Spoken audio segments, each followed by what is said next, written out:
আছে, নেতা আছে, প্রতিনিধি আছে। এখন সেই প্রতিনিধির দায়িত্ব কি? হে দুনিয়ার মানুষ, তোমরা নিজেরা জাহান্নাম থেকে বাঁচবে, আর নিজের পরিবার সহ তুমি প্রতিনিধিত্ব করে তাদেরকে জাহান্নাম থেকে বাঁচাবে। জোরে বলবেন না সুবহানাল্লাহ? ও শোনা, এখন বলেন আমরা নিজ দায়িত্বে, আমি তো নিজেও পাল্টাতে পারিনি। যে বিড়িখোর সে আছি, যে সিগারেট খোর সে আছি, যে খৈনি খোর সে আছি, আজও সেই গোল ব্যবহার করি। কথা কি ভুল না ঠিক বলছি গো? আজও যা ছিলাম তা আছি। সে তাসের তুরুপে আমার আঙুল এখনো নড়িনি, এখনো আজও বলি মার তুরুপ। কথা হচ্ছেন না? আজও আমরা সেই মোড়ক লড়াইয়ের ঠ্যাঙে সেই আপনার কিনা কি বলে ব্লেড লাগিয়ে আজও সেই জোয়ার তার সাতটা আমরা বেদার চলছে, আজও আমার ভিতরে বদলায়নি। এখন বলুন, আপনি যদি ড্রাইভার হয়ে আপনি না বদলাতে পারেন, আপনার কন্ট্রাক্টর যারা তারা বদলাবে? বদলাবে? তাহলে নিজেকে পরিবর্তন হতে হবে রে।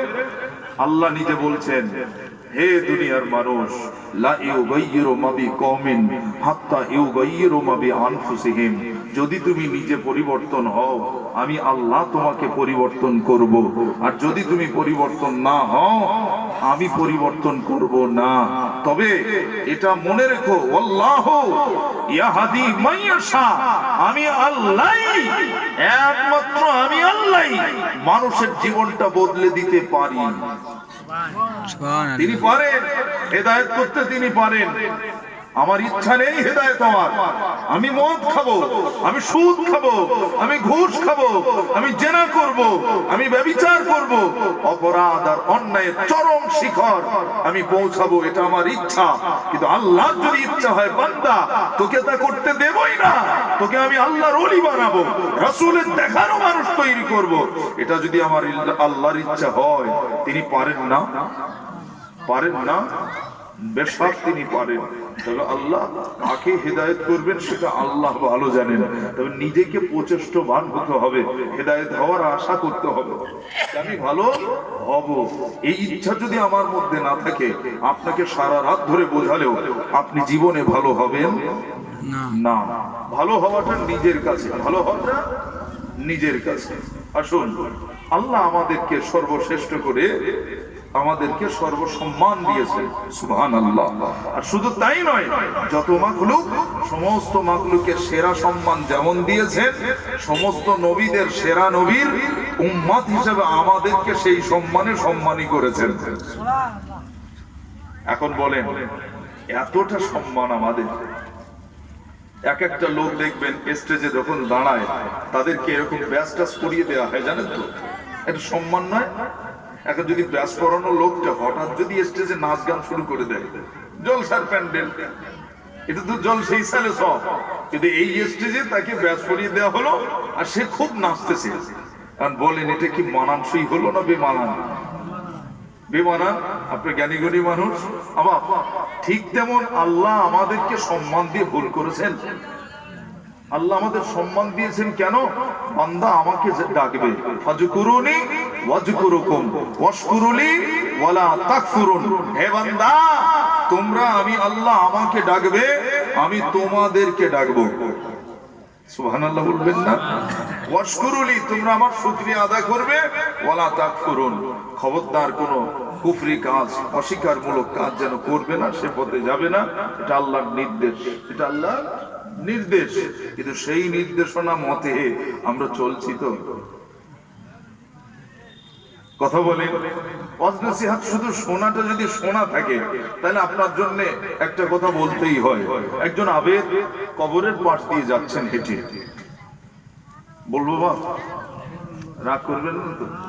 দেখেন কোনি আবার হ্যাঁ ফট করে বলবে যে হুজুর যেন জীবনে লেখিস নেই। হ্যাঁ, তো আবিদ মানুষ, আল্লাহওয়ালা মানুষ রাস্তার পথের কিনারা দিয়ে যাচ্ছেন।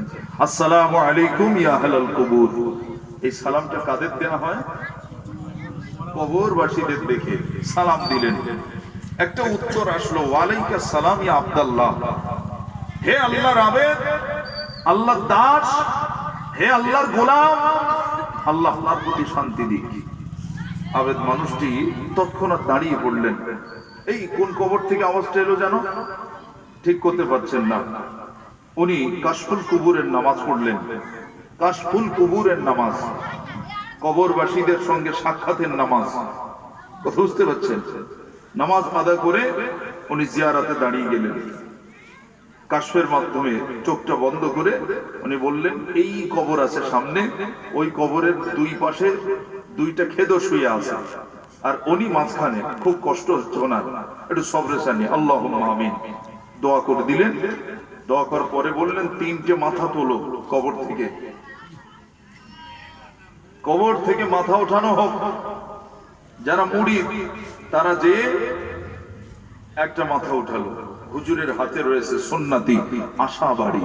কি আছে বললাম? আশাবাড়ি মানে ছোট্ট একটা সুন্নাত, এটা হাক্কানে আলেম ওলামাদের হাতেও থাকে। এই আশাবাড়ি রাখাটা সুন্নাত, একটা লাঠি হাতে রাখা, ওটা নবী পয়গম্বরদের সুন্নাত।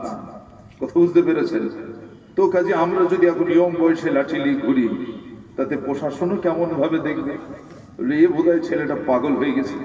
তাতে মুরব্বীরাও বলবে যে তো এখন বুড়ো হয়নি, এই ছেলেটা এখন লাঠি নেবে কেন?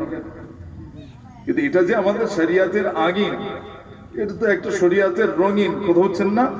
আমরা সেই রঙে রাঙবো, বলেন ইনশাআল্লাহ। ভাই আমার, দোস্তেরা আমার, আল্লাহর ওলি ওই সময় বললেন,